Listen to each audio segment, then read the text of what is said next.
बिस्मिल्लाहिर्रहमानिर्रहीम। दारुल ईमान में खूबसूरत लड़कियों को दुबई भेजकर कैसे करोड़ों रुपए कमाए जाते हैं, मेरी ये कहानी उन लड़कियों के लिए है जो घर छोड़कर दारुल ईमान में जाती है। जाने से पहले मेरी ये कहानी लाजमी सुन लें। हाथ में एक छोटी सी गठरी पकड़े अंधेरी रात में मैंने इस खामोशी से अपने घर की दहलीज फलांगी थी कि घर में मौजूद किसी जी रूह को भी खबर तक न हो सकी थी कि घर की इज्जत कैसे आधी रात को घर की चौखट पार कर गई है। मैंने पलट कर सिर्फ एक नज़र अपने इस छोटे से घर पर डाली थी जिसमें मैंने अपनी ज़िंदगी के पूरे 18 साल गुजारे थे, और इसके बाद अपनी आंखों में आए आंसुओं को साफ करते हुए मैं आगे की राह ली थी। अब मुझे कभी पलटकर इस घर की तरफ नहीं आना था, ना देखना था। बारिश ज़ोरों से बरस रही थी। एक मैं थी जो इस सर्द बारिश में अपना सब कुछ छोड़कर अपनी माजी से सड़क पर निकल आई थी।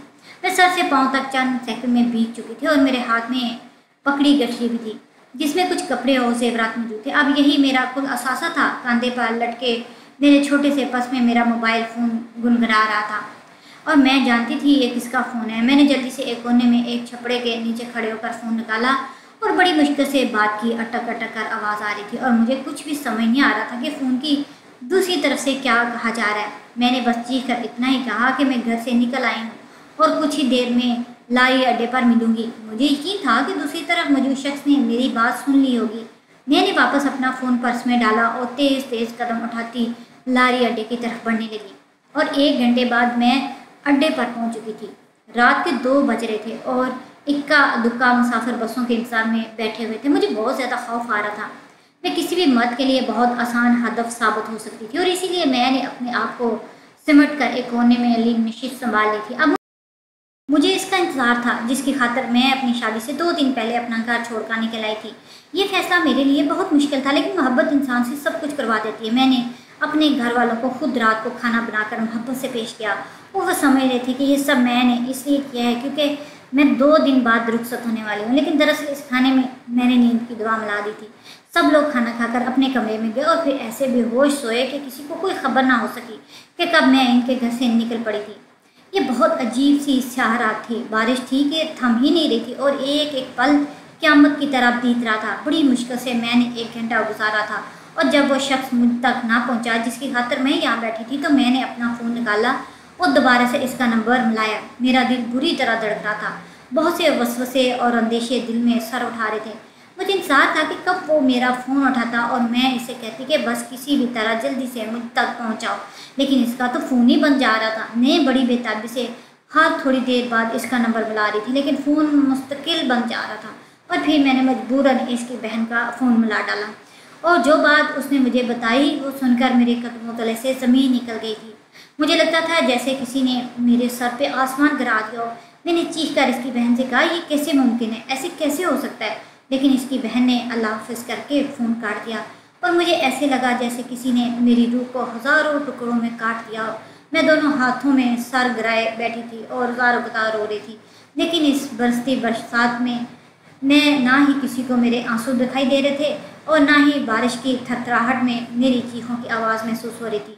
1 घंटा ऐसे ही गुजर गया और फिर मुझे एहसास हुआ अगर अब मैंने कोई फ़ैसला ना लिया तो ये वक्त भी मेरे हाथ से निकल जाएगा। मैं अपना घर बार छोड़कर यही सोचकर निकली थी कि अब मैं कभी लौटकर अपने घर नहीं आऊँगी, लेकिन हालात मुझे मजबूर कर रहे थे कि मैं वापस लौट जाऊँ। मैं फ़ैसला कुल मराहल से गुजर रही थी और इससे पहले कि मैं कोई फ़ैसला करती मेरे सामने वो बस आकर लग गए जो दूसरे शहर जा रही थी। मैं बुरी तरह अपने नाखूनों को मुँह में लिए चबा रही थी और सोच रही थी कि मुझे क्या करना है।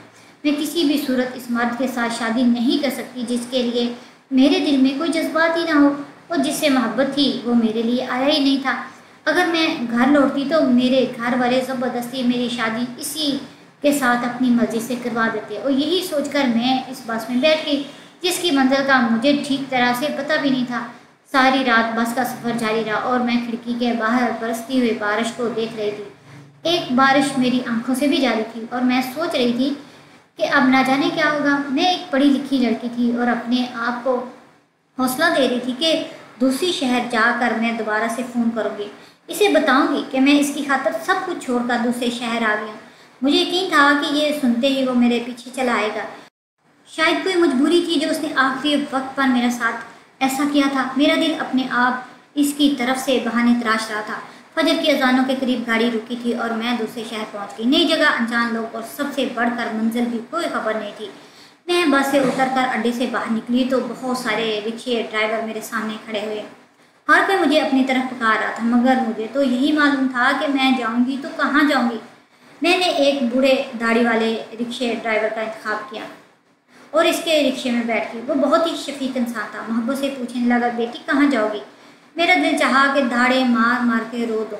बड़ी मुश्किल से मैंने अपने जज्बात पर काबू किया और इस बूढ़े ड्राइवर से कहा कि आप मुझे किसी हॉस्टल ले चलें या फिर किसी ऐसी जगह जहाँ मैं कुछ दिन गुजार लूँ। वो बूढ़ा मुझे एक हॉस्टल के सामने ले गया और कहने लगा कि ज़्यादातर लड़कियाँ अड्डे से आकर यहीं रहती हैं। आप देख लीजिए, मैं बाहर ही खड़ा हूँ। आपको हॉस्टल समझ आता है तो ठीक है, वरना यहाँ आप कहेंगी वहीं ले जाऊँगा। मैं फ़ौरन हॉस्टल के अंदर गई और जब मालूमात ली तो पता चला यहाँ तो महीने का किराया ही इतना है जितने मेरे पास पैसे भी नहीं, और मैं वापस बाहर चली आई। मैंने इस बूढ़े ड्राइवर से कहा कि मुझे किसी ऐसी जगह छोड़ दें जहाँ मुझे पैसे ना अदा करने पड़े, क्योंकि मेरे पास फ़िलहाल इतने पैसे नहीं हैं। और फिर मेरे कहने पर उसने मुझे एक दारुल मान के आगे उतार दिया। मैंने इस बूढ़े ड्राइवर का शुक्रिया अदा किया और जितने मेरे पास पैसे थे सब इसके हाथ में रख दिए। ये पैसे किराए से काफ़ी कम थे, लेकिन उस बूढ़े ने मुझे कुछ भी ना कहा और दुआएं देता हुआ चला गया। मैं अपनी गठरी को सीने से लगाए छोटे छोटे कदमों से इस दारुल मान में दाखिल हो रही थी। एक ही रात में मैं अपने घर से बेघर हो गई थी और बेआसरा दारुल मान पहुँच गई, और ये सब मेरे ही जज्बाती फैसलों का नतीजा था। ये एक बहुत बड़ी सी इमारत थी। अंदर दाखिल होते ही एक रिसेप्शनिस्ट बैठी हुई थी, जिसमें मैंने उसे बताया कि मैं यहाँ राइश के हिस्से में आई हूँ। तो उसने सर से पाँव तक मुझे देखा, फिर कहने लगी कि मैडम आपसे मुलाकात करेंगी और फिर वहीं बताएंगी कि आप यहाँ रह सकती हैं या नहीं। ये सुनकर मुझे मज़ीद परेशानी होने लगी। अगर मैडम ने मुझे यहाँ रखने से इनकार कर दिया तो मैं कहाँ जाऊँगी। खैर कुछ ही देर बाद मैं मैडम के सामने बैठी थी। वो जानना चाहती थी कि मैं कौन हूँ, कहाँ से आई हूँ और दारुल मान में क्यों पनाह लेना चाहती हूँ। मैंने बगैर किसी झूठ का सहारा लिया अपनी कहानी इनके आगे बयान कर दी, क्योंकि मैं अपना घर छोड़ कर निकली थी। मैडम ने एक गहरी नज़र मुझ पर डाली और कहने लगी, क्या वाकई आपके घर वालों को हरगिज़ भी इल्म नहीं कि आप दूसरे शहर पहुँच चुकी हैं और हमारे दारुल मान में पढ़ाने के लिए आई हैं? मैंने फ़ौरन नाफी में सर हिलाया। मेरी बात सुनते ही इसके चेहरे पर एक धीमी सी मुस्कुराहट आ गई और उन्होंने मेरे सर पे हाथ रख दिया। कहने लगी, साइका तुम बहुत ही प्यारी बच्ची हो।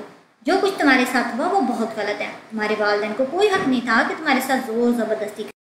तुम्हें इस दारुल ईमान में मुकम्मल तौर पर पनाह दी जाएगी। इनकी बात सुनकर मेरी जान में जान आई और मैंने शुक्रिया अदा करते हुए कहा कि मैं इनकी हर बात पर अमल करूँगी और शिकायत का कोई मौका नहीं दूँगी।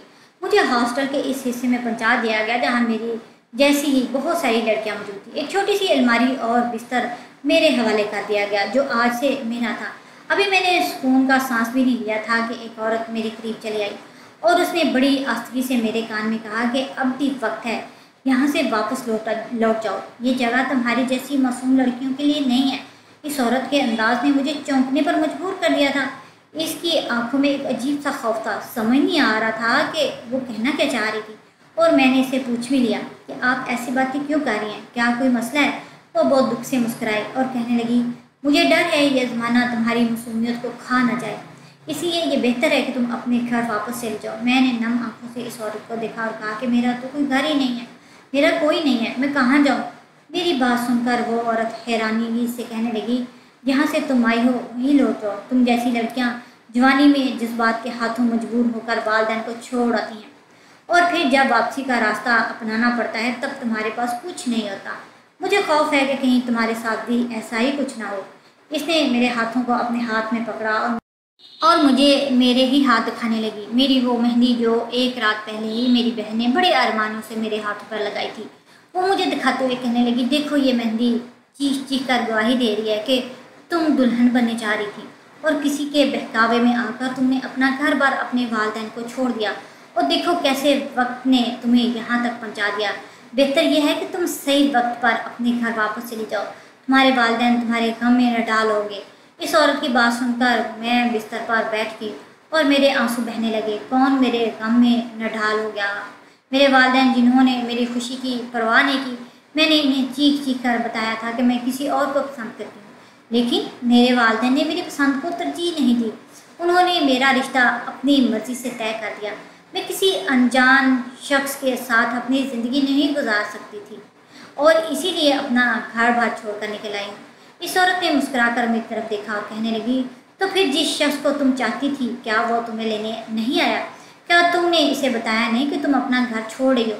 اس عورت کی بات پر میرا سانس سینے میں ہی اٹکا۔ اسی کے کہنے پر تو میں نے یہ جسارت کی کہ اپنے ہی گھر والوں کو نیند کی دوائی ڈال کر دی، مگر آخری وقت پر وہ نہ آیا اور اس کی بہن نے مجھے بتایا کہ وہ اپنے کمرے میں گہری نیند سو رہا ہے اور یہ کہہ کر سویا ہے کہ کوئی اسے نہ جگائے۔ میں نے اس کی بہن کی بہت منتیں کی، لیکن اس کی بہن نے بار بار یہی بات دہرا کے بھائی نے کمرے کا دروازہ لاک کیا ہے اور وہ سختی سے منع کر کے سوئے ہیں، یہ کوئی نہ اٹھائی نہیں۔ وہ آخری فون کال جو اس کی طرف سے مجھے آئی تھی، شاید اس میں وہ یہی بتانا چاہتا تھا کہ وہ میرے لیے نہیں آئے گا، لیکن بارش اور سگنل کی وجہ سے میں اس کی پوری بات سن نہیں پائی تھی۔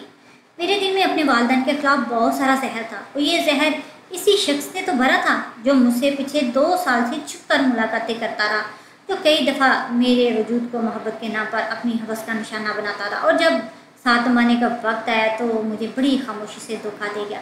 میں نے اپنی آنکھوں کے آنسو پونچھ ڈالے اور اس عورت سے کہا کہ نہیں، اب میں واپس نہیں جاؤں گی، یہی میرا ٹھکانہ ہے، اور میرے حال پر افسوس کرتی واپس اپنی جگہ پر چلی گئی۔ اور پھر مجھے بتایا گیا کہ یہاں مجھے مختلف کام کرنے ہوں گے۔ دارالایمان میں رہنے والی لڑکیاں ہی سلائی کڑھائی کے مختلف کام کرتی ہیں اور اس سے جو بھی پیسہ آتا ہے اسی سے ان لڑکیوں کا گزارا ہوتا ہے، لیکن یہ سب وہ کام کرتے تھے جو دن کی روشنی میں ہوتے تھے۔ گزرتے وقت کے ساتھ مجھے پتہ چلا یہاں تو رات کے اندھیرے میں بھی بہت کچھ ہوتا ہے، اور اس وقت میرے قدموں تلے زمین نکل گئی جب ایک رات میڈم نے مجھے اپنے پاس بلایا اور ایک ایسی بات کی جسے سن کر میری روح فنا ہو گئی تھی۔ رات کے 12 بجے کے قریب بہت خاموشی سے میڈم نے مجھے اپنے کمرے میں بلایا اور کہنے لگی، سائقہ تم بہت ہی خوبصورت اور جوان لڑکی ہو، کب تک یوں ہی تنہا اس دارالایمان میں زندگی گزارو گے؟ ہم نے فیصلہ کیا کہ تمہارے بہتر مستقبل کے لیے کچھ بہت اچھا کرتے ہیں۔ میڈم کی بات سن کے میں حیران ہوئی کہ وہ کیا کہنا چاہ رہی ہیں۔ میڈم نے بتایا کہ ایک بہت بڑی کمپنی کا مالک دارالایمان میں پیسے دینا چاہتا ہے، لیکن پہلے وہ یہاں کی لڑکی سے ملاقات کرنا چاہتا ہے۔ وہ تو پڑھی لکھی ہو، خوبصورت ہو، میں چاہتی ہوں کہ تم اس سے ملو، اسے ہمارے دارالایمان کے بارے میں بتاؤ تاکہ وہ ہمیں ڈونیشن دے۔ میڈم کی بات مجھے اتنی زیادہ مشکل نہیں لگی، لیکن میڈم کی آخری لائنیں میری جان نکال دی، کیونکہ انہوں نے بڑی رازداری سے کہا کہ اسے پوری طرح خوش کرنا ہے، اگر وہ ناراض ہوا تو ہمارے ہاتھوں سے ایک بہت بڑا چیک چلا جائے گا۔ یہ کہہ کے میڈم نے مسکرا کر میرا کندھا تھپتھپایا اور مجھے بڑے سے کمرے میں لے گئی جو پوری طرح فرنشڈ تھا، اور وہاں وہ شخص بیٹھا تھا جو شاید میرا ہی انتظار کر رہا تھا۔ میڈم کہنے لگی کہ یہ آپ کو ہمارے دارالایمان کے بارے میں سب کچھ بتائے گی اور آپ کو بہت خوشی ہوگی۔ میڈم نے اپنی آنکھ کا ایک کونا دبایا اور مجھے لگا کہ کسی نے میرے قدموں تلے زمین کھینچ لی۔ آج اس میڈم کا جو چہرہ میں دیکھ رہی تھی وہ پہلے سے بہت مختلف تھا۔ میڈم نے دھیرے سے میرے کان میں کہا کہ اگر تم نے شکایت کا کوئی موقع دیا تو تمہارے ساتھ وہ سلوک کروں گی کہ کسی کو منہ دکھانے کے لائق نہیں رہوگی۔ اس کے لہجے پہ میری ریڑھ کی ہڈی سنا اٹھی تھی اور میڈم کمرے سے نکل گئی۔ وہ 50 سال کا بوڑھا میرے قریب آیا اور سر سے پاؤں تک میرے وجود پر اپنی نظریں گاڑتے ایسے مسکرایا کہ میری جان ہوا ہونے لگی۔ میں ہکلاتے ہوئے اسے دارالایمان کے بارے میں بتانے لگی کہ اس نے میرے بات درمیان میں ہی کاٹ دی اور آہستہ سے میرے قریب آ کر وہ حرکت کی کہ میرے سر پہ آسمان گر پڑا تھا۔ اس کے بعد وہ رات میرے لیے درد کی ایک نئی کہانی بن گئی تھی۔ صبح کے قریب وہ اس کمرے سے نکل کر چلا گیا اور میں بے آبرو بستر پر پڑی اپنے والدین کو یاد کرنے لگی تھی۔ بڑی بے رحمی سے میں نے اپنے والد سے کہا تھا کہ آپ مجھ سے محبت نہیں کرتے، آپ نے میرے لیے کیا ہی کیا ہے، میری شادی تک تو آپ اپنی مرضی سے کر رہے ہیں۔ تب میرے والد نے آنسو بھری آنکھوں سے کہا، کاش اولاد جان جائے کہ والدین کے کڑوے فیصلے بھی اولاد کے حق میں کتنے میٹھے ہوتے ہیں۔ آج مجھے اپنے والد کی بات کی مطلب کا سمجھ آیا۔ وہ میری شادی ایک بہت ہی نیک اور عزت دار خاندان میں کر رہے تھے۔ اگر میں ان کی مرضی، ان کے فیصلے پہ راضی ہوتی تو آج یوں میں بے آسرا بے آبرو نہ ہوتی۔ لیکن کہانی یہی ختم نہیں ہوئی تھی۔ اگلی صبح سارے دارالایمان کو بتایا گیا کہ میں اچھی طرح پریزنٹیشن کی وجہ سے بہت بڑا چیک ڈونیشن کے طور پر دارالایمان کو ملا ہے، اور اب مجھے دارالایمان والے دبئی بھجوا رہے ہیں تاکہ میں وہاں کے عربی لوگوں سے ڈونیشن حاصل کروں، اور دارالایمان کو مزید ترقی، اور ساری لڑکیاں یہ سن کر خوش تھیں۔ ہر کوئی مجھے مبارکباد دے رہا تھا اور میری قسمت پر رشک آ رہا تھا کہ میں دبئی جانے والی ہوں، لیکن یہ بات صرف میں ہی جانتی تھی کہ یہ چیک کس وجہ سے ملا ہے और मुझे दुबई क्यों बेचा जा रहा है। मैं जान गई थी कि जिस तरह यहाँ मेरी इज़्ज़त को बेचकर पैसा हासिल किया गया, वहाँ जाकर भी मुझे ऐसे ही लोगों के सामने अपनी खिदमत पेश करनी होगी और इसके बदले दारुल ईमान खूब तरक्की करेगा। अगर कोई नुकसान भी था तो वो सिर्फ़ और सिर्फ मैं थी। मैडम ने मुझे इस कदर हरासा किया कि मैं ये बात किसी के आगे बयान नहीं कर पाई और अपने बिस्तर पर बैठी खामोशी से आंसू बहा रही थी कि जब भी वो औरत मेरे पास आई, वो मेरे करीब ही बैठ गई और कहने लगी कि मैं भी बहुत खूबसूरत और जवान थी।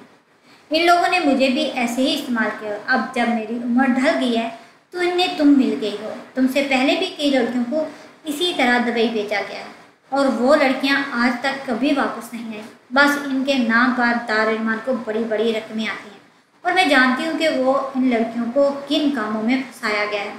अब शायद वो सारी ज़िंदगी कभी लौटकर वापस नहीं आएगी, लेकिन तुम दुबई जाने जैसी गलती ना करना। एक दफ़ा अगर तुम अमीर अरबियों के हाथ लग गई तो सारी ज़िंदगी दुबई की गलियों में अपनी इज़्ज़त लुटाती रहोगी और वो मैडम तुम्हारी इज़्ज़त बेच कर पैसे कमाती रहेगी। कुछ पैसा वो दारुल ईमान पर भी लगाएगी और बाकी का अपने घर ले जाएगी और सब यही समझते रहेंगे कि वो किस कदर नेक औरत है। मैं नहीं चाहती थी तुम्हारा हाल भी मेरे जैसा हो, इसलिए मैं तुम्हें ये बात समझा रही हूँ कि वालिदैन जैसे भी हों औलाद के लिए साहिबा होते हैं।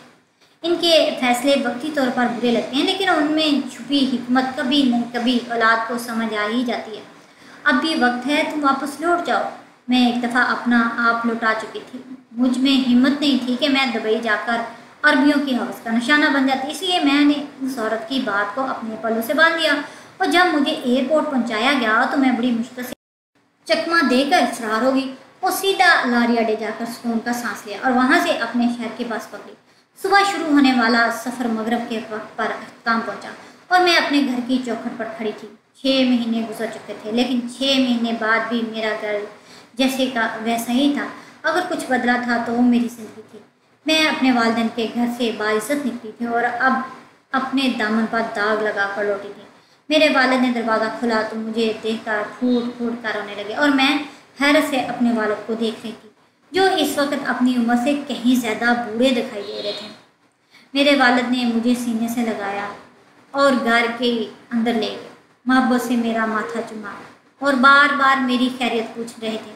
इनकी आंखों में कोई शिकवा शिकायत नहीं था, बस फिक्र और परेशानी थी। अपने बाप की इस बात पर मैं हैरान रह गई कि कैसे उन्होंने गुजरे 6 महीनों को 6 सेकंड में माफ़ कर दिया। मैं इन्हें नहीं बता पाई थी कि मैं किस तरह 6 महीने एक दारुल ईमान में गुजार के अपना आप लौटा कर लौटी थी।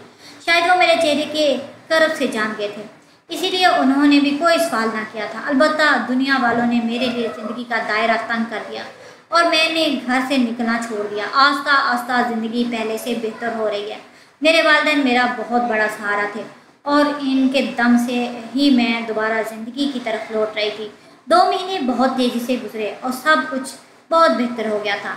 और फिर एक सुबह न्यूज़पेपर पर फ्रंट पर छपी खबर ने मेरी सारी तवज्जो अपनी तरफ खींच ली। मैडम की एक बड़ी सी तस्वीर वहाँ छपी हुई थी और लिखा हुआ था कि इस NGO ने औरतों की आज़ादी और हुकूक के लिए इस साल सबसे ज़्यादा काम किया। इस खबर ने मेरे अंदर एक हलचल सी मचा दी थी कि हम किस मुल्क में रहते हैं जहाँ ऐसी औरतों को ना खौफ खुदा है और ना ही कानून का डर, बल्कि इनके काले कामों को छुपा के इन्हें रोल मॉडल के तौर पे पेश किया जा रहा है।